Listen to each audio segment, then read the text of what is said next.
வணக்கம் அன்பான தாயக உறவுகளே, பிகேஎன் தாயகம் என்னும் யூடியூப் சேனலூடாக உங்களுடன் இணைந்திருப்பது என்றும் உங்களுடன் நைனேஸ். எங்களுடைய சேனலுக்கு நீங்கள் புதியவராக இருந்தால் மறக்காமல் சேனலை சப்ஸ்கிரைப் செய்து வைத்துக் கொள்ளுங்கள்.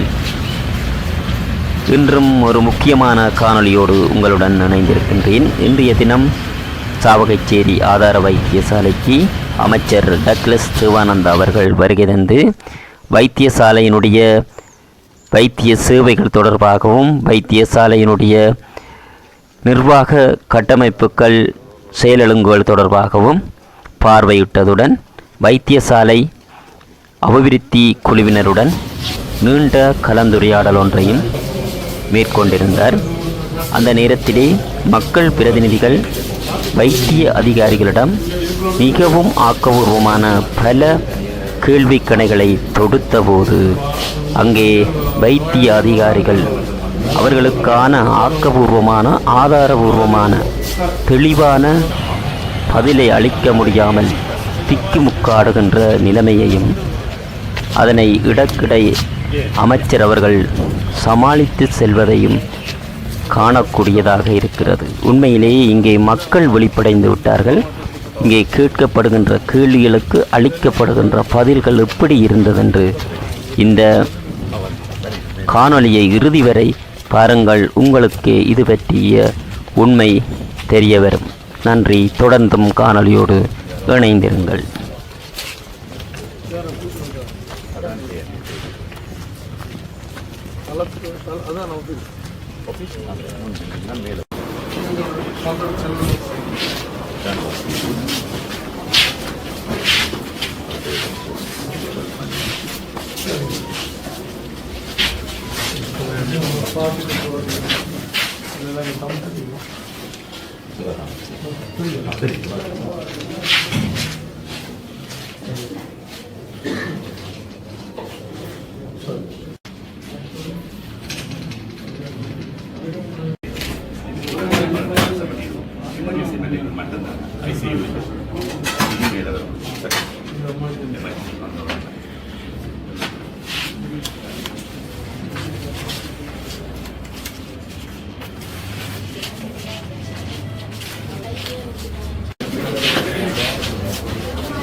பேஸ்மெண்ட் முடிஞ்சு சரியாக 2 கிலோமீட்டர் வைக்கலாம். அதுக்கு பெரிய நெல் செய்யலாம். டீமை போட்டு கூட அது மட்டும் மழை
Really complex story.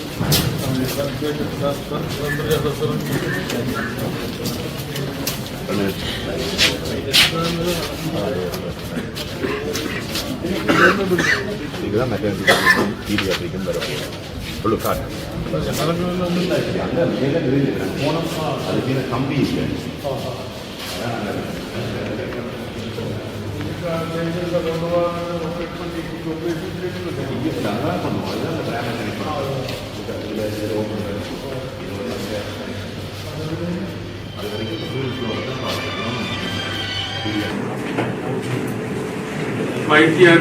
வைத்திய அத்தியட்சகர் கடமைக்கு வருவது இப்போ நாங்கள் மின் பொறியியலான கொடுத்துருக்காங்க இதுக்கு எவ்வளோ கெப்பாசிட்டி வேணும் எங்கள்கிட்ட ஏற்கனவே இப்போ இருக்கிற ஜென்ரேட்டர் வந்து 3 kVA மற்றும் 40 kVA தான் இருக்குது சார். அது வந்து இப்போ இருக்கிற பில்டிங்களுக்கு தான் இது கொடுத்து கொண்டிருக்கு. அந்த பில்டிங்கு புது பில்டிங்குக்கு இவ்வளோ எரிவலையும் இயக்கிறதுக்கு அவைந்த சிபார்சு வந்து 400 kV ஜென்ரேட்டர் தேவை. அப்போ நாங்கள் உடனடியாகவே கடந்த வருடம் 2023ஆம் ஆண்டு 400 kV ஜென்ரேட்டருக்கு டெண்டர் முதலாவது போடப்பட்டாங்க. கடந்த வருடம் 2023 செய்து கொண்டு வந்தது. இப்போ 2019ஆம் ஆண்டு தான் அந்த ப்ரொஜெக்ட் வந்து முடிஞ்சு இப்போ முறை கொஞ்சம் வேலையாக இருந்தது. ஆனால் எங்களுக்கு 2020 சத்திரை சிகிச்சை பிரிவு விபத்து மற்றும் அவசர சேவை பிரிவு என்பன சரி அதற்கு முன்னமே அவரை இங்கே வேண்டாம் என்று சொல்லி அவர்கிட்ட இந்த பேரை டிஃபெக்ட்ஸ் அழிச்சு டாக்டராகவும் தான் நீர் ஹியூமன் ரைட்ஸில் போய்த்தான் அதுக்கு தீர்வு எடுத்து திருப்ப இங்கே வந்ததாக சொல்லியிருக்கேன். அப்போ இங்கே இருந்து ஏன் அவரை முன்னமே கத்திருக்கிறார் அதுக்கான காரணத்தை தான் தெரியும். என்ன காரணத்தை காட்டி அவரை இங்கே விடக்கூடாது தடுக்கணும். இதுல எங்களுக்கு அது ஒரு பக்கமான ஒரு கருத்து தானே செய்தி தான் வந்திருக்கு. அதை நாங்கள் இப்போதைக்கு பற்றி வச்சு அடுத்ததுக்கு போவோம். அதாவது இப்போ நீங்கள் இடையில ஒரு பிரேக் கொண்டு வந்து திருப்பி எப்போ நீங்கள் பொருட்படுத்துறீங்க 9ஆம் தேதி அன்றையிலிருந்து நீங்களாம் நீங்கள் எம்எஸ் அப்போ ஒரு நீண்ட காலமாக சொல்லப்பட்ட அல்லது இருக்கப்பட்ட குறைபாடுகள் இருக்குத்தான வைத்தியர்களுக்கு இருக்கிற இல்லையா. இப்போ நேற்றைக்கு முந்த நாள் ஒரு வெளியாக இருந்த செய்தி வந்தது. என்ன மணி திருநீலகண்டன் நான் வேறு விதமாக யோசிச்சிட்டேன். அந்த மட்டத்தில் கடிச்சு 12 மணிக்கு ஒரு வந்தவர் பதிவுகள் எல்லாம் இருக்குது. இங்கே வைத்தியம் செய்யறதுக்கு ஒரு நேரம் இருக்கு. இன்வெஸ்டிகேட் பண்ணி கொண்டிருக்கிறோம். ஆனால் 4 மணி சொன்ன டைமோட சிசியில் பார்த்து 1 மணிக்கு கிட்ட தான் வந்திருக்கிறோம். அந்த டைமுக்கு 20 நிமிஷம் முதல்ல ஒரு பேஷண்ட் அட்மிட் பண்ணி ட்ரீட்மெண்ட் செய்திருக்கணும். அதே மாதிரி 1:30க்கு ஓட்டர் அந்த இசிஜி எடுத்து அதுவும் பார்த்துருக்கோம். அந்த குறிப்பிட்ட டைமுக்குள்ள நாங்கள் பார்த்த அடிப்படையில் செக்யூரிட்டி கார்டு அந்த இதில் இல்லை. பட் எங்களுக்கு பின்னுக்கு தான் அந்த பில்டிங்கினுடைய வந்து டோர் சாத்தியிருக்குது. வந்தவர்களும் டோரை தட்டவும் இல்லை தள்ளவும் இல்லை. அதனால் அவைக்கு உங்களுக்கு மெசேஜ் நீங்கள் வந்து இயூக்கு உள்ளுக்கு தான் டாக்டர் கொடுத்தார் அந்த ஏசி போட்டதும். அப்போ அதால் கிட்ட உள்ள அட்டெண்டன்ட் ஆன் டியூட்டி அட்டென்ட் பண்ணி தான் டாக்டர்கிட்ட கொண்டு போகணும். நாங்கள் கடமையில் இருந்து உறுதிப்படுத்தியிருந்தோம். டிபார்ட்மெண்ட் ஆக்ஷனுக்குரிய நடவடிக்கை எடுத்துக்கொண்டிருக்கோம். ஆனால் என்ன நடந்தாலும் உண்மையில் பார்த்தீங்கன்னா விதின் 20 மினிட்ஸ் தான். முதல் பேஷண்ட் பார்த்துருக்கணும், 2 மணிக்கு வந்த பேஷண்ட்டும் பார்த்துருக்கணும். இந்த பேஷண்ட் வந்து திரும்பி போனது அதில் பதிவு செய்யும். இதில் இந்த சிசிடி அந்த கேமராவில் பதிஞ்சிருக்கிறது. இங்கே வந்து இங்கே ஒரு செக்யூரிட்டி கார்டு யாரோடைய கலந்துரையாடி நடத்துல அவையெல்லாம் அந்த பதிவெல்லாம் இருக்க மாட்டேன்னு நினைக்கிறார். அவை சொல்லியிருக்கேன் ஒரு இதுக்கு இல்லையா ஒரு செக்யூரிட்டி கார்டே அவன் சந்திக்க இல்லை. அதை வந்த சிசிடியில் பார்த்து நான் வந்து அங்கே அந்த 50 பில்டிங் வந்துட்டு திருப்பி இதில் வந்து செக்யூரிட்டி கார்டு பூத்துக்கு போய் அந்த மாணவருக்கு வர சொல்லி கேட்டிருந்தாலும் நேரம் வரையில நம்பர் இருக்கு. அவரோட இருக்கா கதைப்போம். தவறுகள் நடக்கிறது, தவறுகளை உணர்ந்து திருத்தி கொள்வது அவசியம். நாங்கள் அதை நியாயப்படுத்துறதோ மூடி மறைக்கிறதோ கூடாது. என்னை பொறுத்த வகையில் நான் ஒரு தவறு விட்டு உணர்ந்தால் அல்ல யாராவது என்ன உணர்த்தினால் நான் ஒரு காலம் நான் செஞ்ச முயலுக்கு 3 காலம் என்று சொல்வதில்லை. அது என்னுடைய குணாம்சம், என்னுடைய கிடைக்கிறது. அப்போ நான் இப்போ இங்கே இதில் இந்த நிர்வாகத்தில் இந்த மாவட்டத்தினுடைய ஒரு மக்கள் பிரதிநிதி என்ற வகையில் இல்லை ஒருங்கிணைப்பு குழுவினுடைய தலைவர் என்ற வகையில் எனக்கு கூடின பங்கு இல்லை கூடின கருத்து சொல்றதுக்கு இல்லை நடைமுறைப்படுத்துறதுக்குரிய அந்த ஆற்றல் அல்லது அந்த ஏது நிலைமையில் இருக்கிறபடினால் அது தயவு செய்து உங்களோட நிர்வாகம் அதை கருத்தில் எடுத்துக்கொள்ள வேண்டும். இனிமேல் அப்படி நடக்காமல் தயவு செய்து பார்த்துக் கொள்ள வேண்டும். அதே பிரச்சனை வந்துருக்கு. ஐயா ஒரு 23 டாக்டர்ஸ் இத்தனை டாக்டர்ஸுக்கு அவரேஜா டியூட்டி வரும். 300 செஞ்ச பிரச்சனையில் கட்டாயம் ஓபிடியில் டிக்கெட் எடுக்கிற இடத்துல 1-2 ஹெல்த் சர்வீஸ் ஸ்டாஃபாக கட்டாயம் 3 பேர் இருக்கும். அதே நேரம் அந்த உள்ளுக்கு என்ட்ரன்ஸ் பண்ணிக்கல ஏதோ ஒரு கேள்வி கேட்டு தான் செக்யூரிட்டி கார்டு நோம்பரை உள்ளுக்கு அனுப்புகிறேன். நம்ம அந்த சந்தர்ப்பத்தில் அதே மாதிரி இல்லையா ஐயா? அதே நேரம் அங்கே ஓபிடியிலே வந்த இல்லை. அதே நேரம் அந்த ஒரு டாக்டர்ஸ் எத்தனை பேர் பகலில் கட்டாயம் ஒரு ஷிஃப்ட்டில் இருக்கணும், இரவில் எத்தனை ஷிஃப்ட்டில் இருக்கணும் அப்படின்னா மெயின் ப்ராப்ளம் என்னன்னு சொல்லி சொன்னால் இங்கே அவரேஜாக 4 டாக்டர்ஸ் தான் வேலை செய்யணும்னு சொல்லி பப்ளிக் மத்தியில் ஸ்ப்ரெட் ஆகின வழியாக தான் அவ்வளவு சனம் அங்கே முன்னுக்கு வந்து கூடினா அந்த ஒரு பிள்ளையை மட்டும்தான் சனம் மெயினாக யோசிக்குது. நல்ல தடைப்படுத்துவோம். எங்களுக்கு வந்து ஒரு யூனிட் 24 மணி நேரம் ரன் பண்ணணும். கட்டாயம் 3 டாக்டர் இந்த நீங்கள் அந்த திருநீலகண்டன் கடிச்சு உங்களோட தகப்பனார என்ன நடந்தன்ற இதில் விட்டுருக்கிற ஸ்பீக்கர்ல நீங்களோட சொல்லுங்க என்ன நடந்தன்றது.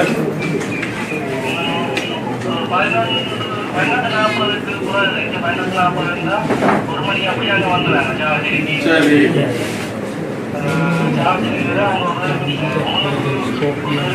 நீங்கள் முன் கேட்டால வந்துறீங்க. முன் கேட்ல வந்து செக்யூரிட்டி கார்டு இல்லையா?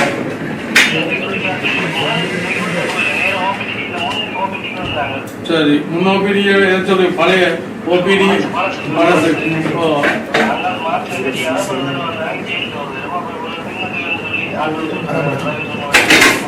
சரி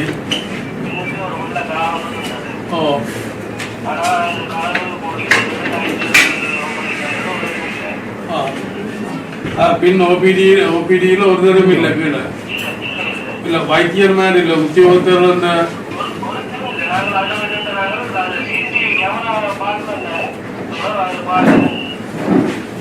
சரி. அப்போ இது வைத்தியருடைய தவறுன்றதை விட இங்கே இருக்கக்கூடிய அந்த உத்தியோகத்தருடைய தவறு.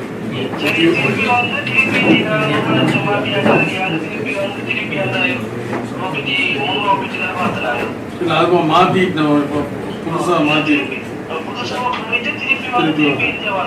அப்ப செக்யூரிட்டி கார்டும் இல்லையா?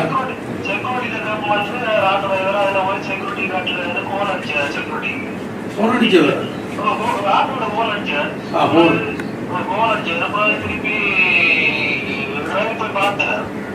அவர் ஒரு இல்லை.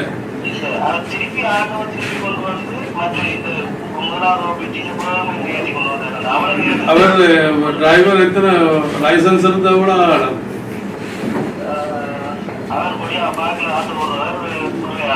ஆஸ்பத்திரிக்குள்ள போன் அடிக்க கூடாது இருக்கு.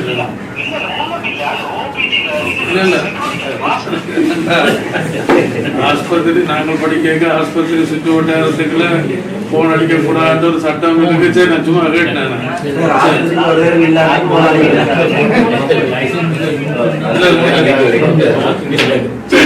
சரி அப்ப இங்க வந்து உங்களை விசாரணையை கூப்பிட்டால் சரி அப்ப அங்க வாங்க நாங்கள் நேரில் கதைப்போம். சரி சரி எனக்கு அது விளங்குது. 23 டாக்டர் மாறண்டா 23 பேரும் பிரிச்சுடன் செயல்படலாமே ஒழிய ஓபிடியில கட்டாயம் ஒரு ஆள் இருக்க அந்த டைம் நடந்ததை உறுதிப்படுத்திட்டோம். டாக்டரை வளமே அந்த புறப்பாடு ஒரு டாக்டரை சந்திக்கணும்ட்டா 2 பேரையும் நீங்க தாண்டணும். கொண்டு வந்து மைனஸ் ஸ்டாஃப் அட்டெண்ட் பண்ணி அதே போல நர்சிங் ஆஃபீஸர்ஸில் விட்டு நர்சிங் ஆஃபீஸர் என்டர் பண்ணி முடிச்சு தான் டாக்டர் வராங்க. பொதுவாக வர கருத்து இந்த 2 பேரியர் வந்தோன்னா டாக்டர் இல்லைன்ற கருத்து அதுக்காக நான் நியாயப்படுத்த இல்லை, அது இன்கொயரி போகட்டும். ஆனால் இந்த 2 பேரியர்லையும் இருக்கிற பிரச்சனையும் டாக்டர்ஸ் இல்லையான்னு சொல்லி சொல்லப்படும். அதுக்குரிய இன்கொயரி ஸ்டார்ட் பண்ணியிருக்கோம். இந்த சம்பவத்தில் டாக்டர் நின்றதை நானா எல்லா டாக்குமெண்ட்டையும் வச்சு உறுதிப்படுத்தி இருக்கிறேன். டாக்டர் அந்த எமர்ஜென்சி யூனிட்ல நின்றுருக்கேன். சில நேரத்தில் நீங்க சொன்ன ஒரு நோயாளி பெறக்கூடும். அதுல என்னன்னு சொன்னால் நான் அன்றைக்கு ஒருத்தர் வந்த மாதிரி உண்மையா ஒருத்தர் உயிருக்கு போராடி கொண்டு வர முதலுதவி செய்து நீங்கள் யாழ்ப்பாணம் அனுப்ப வேணும் என்று இங்கே ஒருத்தரும் இல்லை என்றால் அவற்றை உயிர் போனால் அதுக்கு யார் பொறுப்பு? அப்படி ஒரு பிரச்சனை இருக்குதானே சார். இப்ப நாங்கள் யதார்த்தத்தை கலைப்போம். இப்ப அவருக்கு ஏதோ தேவைக்கு வந்தால் அது வேறு.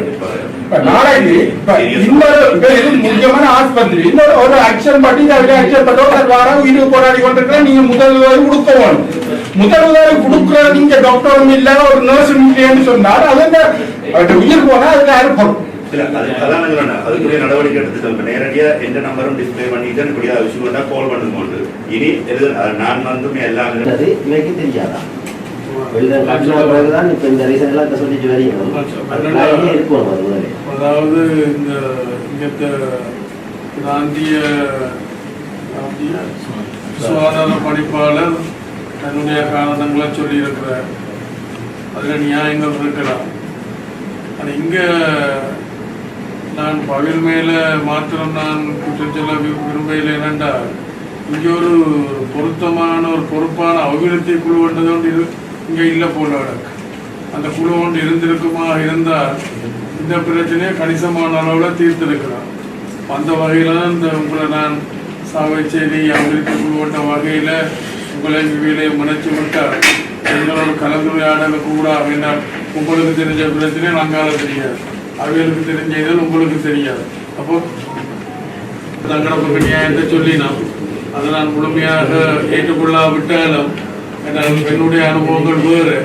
அப்போ இதில் இந்த அரசியல் தலைமையும் அதில் கூட கவனம் செலுத்தி இருக்கணும். நான் ஆரம்பத்தில் சொன்னது போல என்னென்னு தெரியல, நானும் அதில் கொஞ்சம் கவலையினமாக இருந்துட்டேன். நான் இப்போ என்ன ஒருங்கிணைப்பு குழு தலைவர்களுக்கு மாத்திரம் அல்ல, இந்த பிரதேசத்தினுடைய இந்த மக்களுடைய பிரதிநிதி என்ற வகையில் அதில் நானும் அதில் ஏதோ போட்டோ விட்டுட்டேன். சரி, இனிமேல் அப்படி நடக்காமல் பார்த்து கொள்ளலாம்.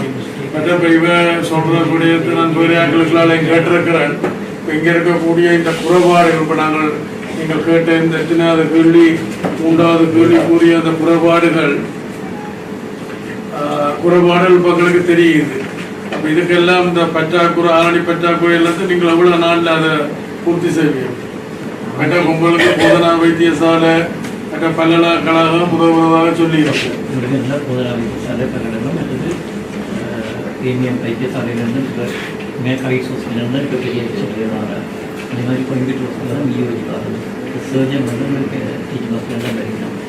அவேந்த உதவியோட அந்த ஆளுநர் கட்டால இப்போ இதில் இந்த 3வது தான் நம்ம அதை போயிட்டு சொன்னீங்களா இல்லை, அதை ஒரு 10 நாளுக்குள்ள இந்த பிரச்சனைகளுக்கு தீர்வு அனுப்பிடுவோம். மாடிஃபிகேஷன் பில்டிங்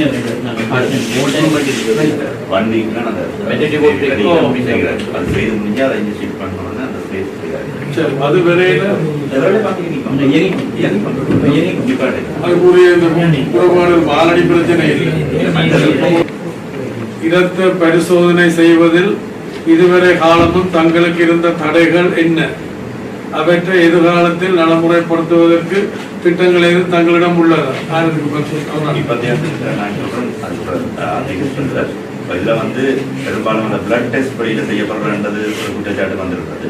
அதில் நான் பார்த்ததில் சில டெஸ்ட்டுகள் தான் நாங்கள் எங்களோட எம்எல்சிக்காக இங்கே இருக்கிற எக்யூப்மெண்ட்ஸில் செய்யலாம்.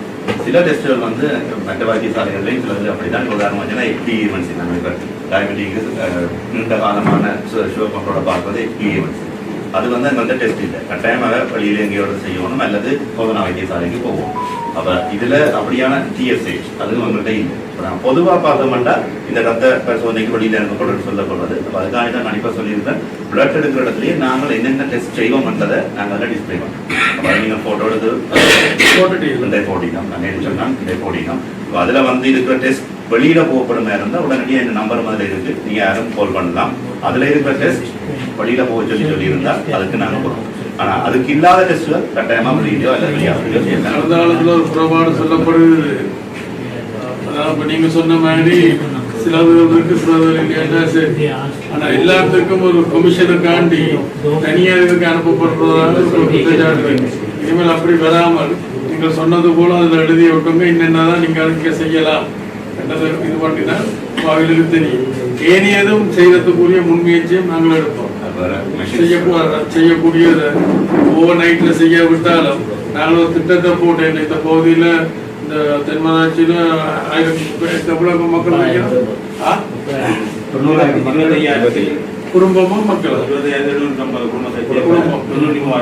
சரி, இங்க மாத்திரம் இல்லை தான், வேற இடங்கள்ல இருந்து மக்கள் வருகிறோம், பழையில இருந்து வருகிறோம், வேற இடங்கள்ல இருந்து எல்லாம் வருகிறோம். இப்ப நாங்க ஒரு ஃபுல் ஃபிளெட்ஜுக்கு அதை நோக்கி போறதுக்கு திட்டங்களையும் போட்டு நடைமுறைப்படுத்துறதுக்கான முயற்சி எடுப்போம். அது வேலையில இந்த இருக்கக்கூடிய குறைபாடுகள் இருக்குத்தானே, நியாயமான விமர்சனங்கள் அல்லது தவறுகள் அதை உடனடியாக நீங்கள் தீர்க்க. இதற்காக எடுக்கப்பட்ட நடவடிக்கைகள் என்னன்னு ஒரு இது அப்படி ஒன்றும் நடந்திருக்கிற மாதிரி, அதாவது கண்ணாட பார்த்தாங்கன்னு சொல்லினோம் எல்லா நடவடிக்கைகளும் இருக்குது. அதற்கு நாங்கள் கருத்தில் எடுக்கிறோம். I have seen a video also, but in the video if it is go to court, difficult to prove. But when you see that from the story, it took place. ஒரு சிஐடி ஸ்பெஷல் சிஐடி ஊடாக புலனாய்வு செய்து விசாரிக்கிறது தான் ஒரு சாலச்சிறந்தது. ஏனென்றால் சுகாதார அமைச்சர் ஒருவர் மீதான குற்றச்சாட்டு கூட புலனாய்வுத்துறை தான் விசாரணை செய்திருக்கு. சிஐடிக்குள்ளால் இதை செய்தால்தான் அங்க என்ன உண்மை நடந்ததுன்றதை கொண்டு வரலாம். சிஐடிக்கு யார் இது தாக்கல் செய்ய வேணும், முறைப்பாடு யார் கொடுக்க வேணும், பாதிக்கப்பட்டவர் தாக்கப்பட்டவர் போலீஸுக்கு முறைப்பாடு கொடுக்க வேணும். நான் அவர்கிட்ட கேட்டிருக்கேன் முறைப்பாடு கொடுக்க சொல்லி, நான் ஐஜிபிடியை கலைச்சு இந்த இடத்துல இந்த போலீஸ் ஸ்டேஷன்ல போய் முறைப்பாடு செய்ய சொல்லி இப்ப சொல்லி ஒரு கிழமைக்கு மேல இதுவே அந்த முறைப்பாடு கொடுக்க இல்லை. அவருக்கு அந்த முறைப்பாடு கொடுக்க வேணும். மற்றது நானும் அதை என்னன்றத பார்க்க வேணும். நீங்க சொல்றீங்க நானும் செய்ய. நீங்க ஒரு தொடர்ச்சியா நீங்கள் பாராளுமன்றத்தில் வேட்பாளராக இருந்த நாள் பக்கம் பாராளுமன்ற உறுப்பினராக இருக்கிறீங்க. ஆகவே இந்த மக்களின் விருப்பத்துக்குரிய ஒரு பாராளுமன்ற உறுப்பினராக இருக்கிற நீங்கள் மக்களின் விருப்பத்திற்குரிய அந்த எம்எஸ் அத்தியட்சகரை இந்த இடத்துக்கு மாகாண சபை ஊடாக கொண்டு வருவதற்கு முயற்சி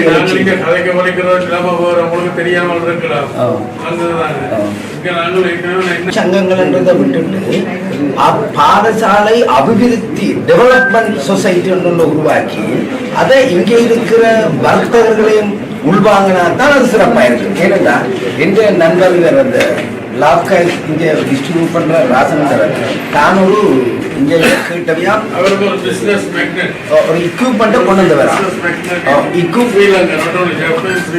அந்த இக்யூப்மெண்ட்டை கொண்டு வந்து தான் இவைக்கு ஃப்ரீயா கொடுக்க இவ கேட்கணுமா அதுக்கிட்ட கோஸ்ட் என்ன. அப்ப அதற்கு நீங்களே அந்த கோஸ்ட்டை பற்றி கவலைப்படுறீங்க, அதை பற்றி அக்கறைப்படுறீங்க. உங்களே கேட்டீங்க, கேட்ட சாமான கொண்டு வந்துருக்கு. அது பிள்ளைன்னா சொல்லுங்க, திருப்பி கொடுத்து உங்களோட விருப்பமான சாமான கொண்டு வந்து. இதை மாதிரி இங்கே கன விஷயங்கள் இருக்கு. எனக்கும் உங்களோட பிராந்திய கேதீஸ்வரன் ஐயாவுக்கும் ஒரு எக்ஸ்பீரியன்ஸ் இருக்கு. நான் என்ன ஒரு 1000 ரூபா விற்கிற மிளகாய் 1500 ரூபா தான் மிளகாத்தூள் வரும், 550 ரூபாய்க்கு எப்படி இருக்குன்னு சொல்லி நான் அந்த விஷயத்த மீடியா மூலம் கொண்டு வந்தேன். அப்ப ஐயா என்ன சொன்னார் என்றால், என்ன அந்த 2 பேக்கெட்டை கொண்டு வர சொல்லி நான் தேடி வேண்டிக் கொண்டே கொடுத்தேன். கொடுத்த உடனே ஐயா அதை பற்றி 1 மாசம் 1.5 மாசம் விட்டுட்டேன். பிறகு இன்னொரு இன்ஸ்பெக்டர் வந்து சொன்னார், தம்பி அண்ணா நீங்க இதை கொண்டு வந்தீங்கன்னா உங்களுக்கு தான் நாங்கள் ரிமாண்ட் பண்ணோம், ஏன்னா நீங்கள் தானே கொண்டு வந்தீங்க.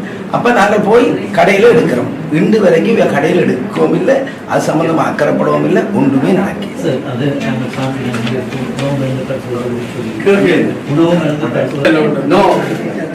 ஒரு ஆக்டிவான ஒரு ஆள் இல்லை. நீங்கள்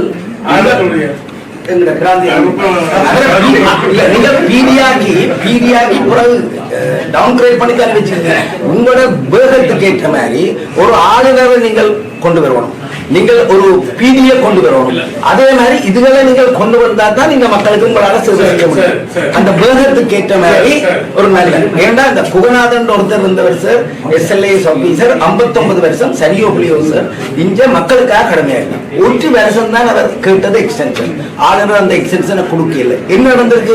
அவர் அங்க ஜஸ்டிஸ் மினிஸ்ட்ரியில செக்ரட்டரியா இருக்கார். அவர் உழைக்கிற அந்த 12 மாசம் உழைக்கிற காசு அங்கேயே செலவழிச்சுட்டு வர போறார். பாவம் அந்த ஒரு வருஷத்துக்கு இந்த மக்களுக்கு சேவை செய்யக்கூடிய சந்தர்ப்பத்தை இங்க நாடாளுமன்ற உறுப்பினர்கள் ஒருத்தருமே அந்த சந்தர்ப்பத்தை வழங்குகிறார். நடந்திருக்கான்னு கேட்டீங்க. நாங்களே இங்க வந்து எங்களுடைய நண்பர் 2 பேர் வந்தவர் ஆக்சிடென்ட் பட் எல்லாரும் தெரியும். இங்க வந்து எங்களுக்கு உண்மையா தெரியாது. நாங்க நினைச்சோம் இங்கதான் இன்ஃபார்ம் பண்றேன். இப்ப வீடு வழியா வயல்வர் சேர்த்தா அங்க வந்து அவையிலே செய்யணும். இப்ப வந்து அந்த வெட்டி கொத்துற ஒண்ணும் இல்லை தானே, அந்த ஏதோ ஊசி மாதிரி கொண்டு வந்து எல்லாம் எடுத்துட்டு போகணும். ஆனால் இங்க நாங்க உண்மையா நினைச்சோம் ஆஸ்பத்திரியில வச்சுதான் அந்த விஷயங்கள் செய்யறேன்னு சொல்லி உண்மையா வைத்தியர் அச்சுனா சொன்னா அப்புறம் எங்களுக்கு தெரியும் இப்படி ஒரு விஷயம் இங்க செய்யலாதுன்னு சொல்லி. ஆனா இங்கால செய்திருக்கீங்கன்னா நாங்க பண்ண அதுக்கு சாட்சியா நாங்க இருக்கிறோம்.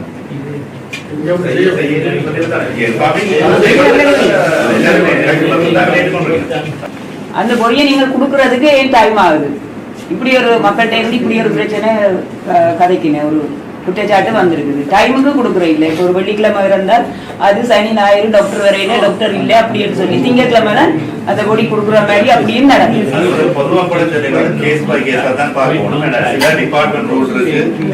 காலாலேயோ குண்டியாலேயோ அந்த பிள்ளைய வந்தா இது பிளாஸ்டிக் போட்டு அதை பண்ணி திருப்பி ஆம்புலன்ஸ்ல அனுப்பலாம்.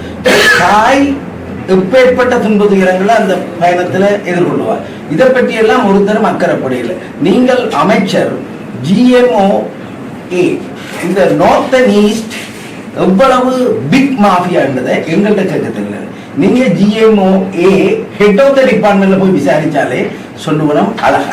ஆகவே இதை கவனமா அக்கறைப்பட்டு முதல் வடமாகாண GMOA கட்டுப்படுத்தி அவைய கொஞ்சம் கவனமா எங்களுக்கு செய்திடணும். அதுக்கு ஆக்கப்பூர்வமான முயற்சியை நீங்க கேபினட் மூலம் ஏதாவது எடுத்து அந்த உங்களுக்கும் எங்களுக்கும் மக்களுக்கும் அறிவூட்டிய இந்த மக்களுக்கு அறியாத மக்களுக்கு அறிவேற்றிய அந்த அர்ஜுனாவை இந்த பிராந்தியத்துக்கு மாகாண சபை ஊடாக MSA போட்டு சொல்லிதான் எங்களோட கோரிக்கை உருவாக்கினீங்க. ஆனா இப்ப 4 பேர் 5 பேர் சும்மா போவிடைக்குள்ள வந்து மிச்சம் இருக்கிறாங்களுக்கு என்ன நடக்குதுன்னு தெரியாது. உள்வாங்கப்பட்ட 15 பேரும் ஒரு இது தொடர்பா தொடர்ந்து நடவடிக்கையில இதுல செயற்பாட்டுல இருந்தா தான் அது உண்மையான ஒரு குழுவா செயற்படும். ஒரு 4 பேர் போய்க்கு அவைய என்னத்தை கதைக்கணும் அங்க என்ன செயற்படுத்த ஆரோட ஒத்திசைவாக வேலை செய்ய இப்ப நோயான நண்பரி சங்கம் வந்து டக்குண்டாக நாளைக்கு ஒரு கூட்டத்தை வச்சு இப்படி செய்வோம் பண்ணிவிடும். இப்ப நாங்கள் இன்றைக்கு உங்களோட தலைமையில எப்படி கூடி சில முன்மொழிகளில் இல்லாட்டி ஒரு திட்டங்களை போட்டுருக்கோம். அப்ப இப்ப உண்மை அது எங்களுக்கான பிரச்சனை இல்லை, MSக்கும் பிரச்சனையா இருக்கும். நாங்கள் ஒன்றை சொல்லுவோம், அவர் ஒன்றை சொல்லுவார். ஆரோட நஞ்சு பணியாற்றுறோம். நிர்வாக ரீதியான தீர்மானங்கள் எதுவுமே நாங்கள் எடுப்போம். நிர்வாகங்கள் ஆலோசனையும் பெற்று நாங்கள் எடுப்போம். தனித்தனி இன்னொரு குழு இன்புட் எடுக்கலாம். 2 குழுவோடையுமே இப்ப ஆலோசனை அவை என்ன தெரிவிக்கிறோம், நீங்க என்ன தெரிவிக்கிறீங்க, அதுல ஃபைனல் டிசிஷனுக்கும் கூட ரிப்ரஸ் சொல்லி கூட நான் தான் முடிவெடுப்போம். ஒரு சிறந்த ஆரம்பமாக இருக்கும் என்று நம்புகிறேன். அப்போ 2 தரப்பும், அதாவது இந்த வைத்தியசாலையினுடைய நிர்வாக தரப்பு இல்லை மாகாண சபை தரப்பும், அதே நேரத்தில் இந்த மக்களுடைய பிரதேச அபிவிருத்தி குழுவுக்கும் இடையில் ஒரு புரிந்துணர்வை உருவாக்கி விட்டிருக்குது. வெகு விரைவில் இந்த மக்கள் எதிர்பார்க்கின்ற அவர்களுடைய அந்த பிரச்சனைகள் தீரும் என்று நம்புகிறேன்.